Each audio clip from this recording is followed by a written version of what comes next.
In a tense discussion tonight, CMS board members talked about missing the mark on how the district has conducted comprehensive reviews of its schools in the past decades. Yeah, these reviews impact thousands of students. It can impact where your student is assigned based on where you live or if your child goes to the same middle school as their sibling. Depending on the year, it even impacts boundary changes and could result in your child being bused to a school miles away from your house. WCNC Charlotte Shamaria Morrison explains the changes the board wants to happen to this consequential review process.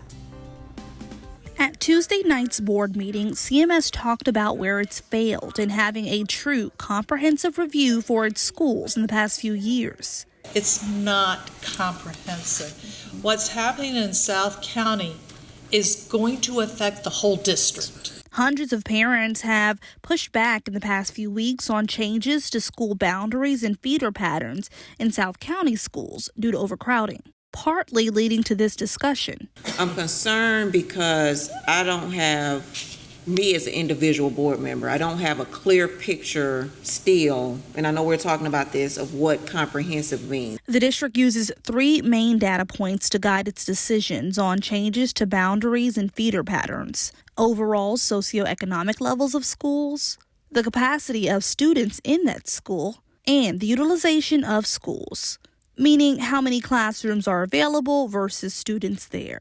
New board members have questions about the current data's validity and significance. Data has no meaning if there actually isn't analysis behind it.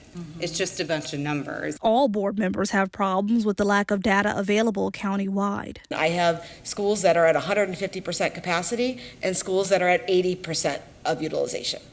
What can we do? But we can't do anything. We can't make those decisions. We can't look at the ripple effects that many of you have mentioned without getting that data. The question of the night: how do they define what comprehensive is, and how do they get the district up to date? Some members suggest slowing down on any final decisions until they get these answers. We can't just go, oh, this is due on May 9th and we're going to do it and check it off and keep going.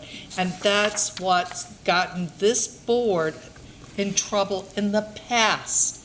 So now we all have a commitment to get it right. They plan to vote on the South County school changes in May. Shamaria Morrison, WCNC Charlotte. And then there's this. The school board also approved tonight a $2.1 billion budget for the upcoming school year. That proposal includes a 7% increase from the county's last year budget. It should help pay for state raises and teachers and staff raises.